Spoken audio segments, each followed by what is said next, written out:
પોરબંદરમાં ઓપરેશન સાગર સુરક્ષા કવચ અંતર્ગત કમલાબાગ પોલીસ દ્વારા ઠેર ઠેર બંદોબસ્ત ગોઠવવામાં આવ્યો હતો અને રેલવે સ્ટેશન ખાતે 3 લોકોને બોમ્બ સાથે ઝડપી લેવાયા હતા, જોકે બાદમાં એ મોકડ્રીલ હોવાનું જાહેર થયું છે।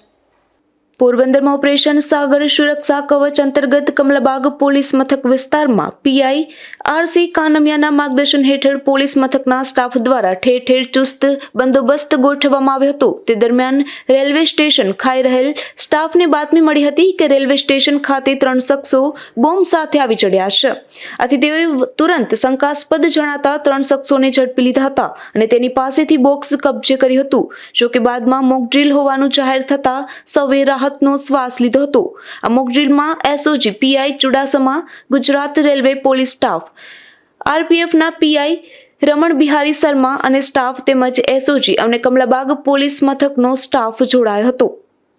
નિપુલ પોપટ, ગુજરાત ન્યૂઝ, પોરબંદર।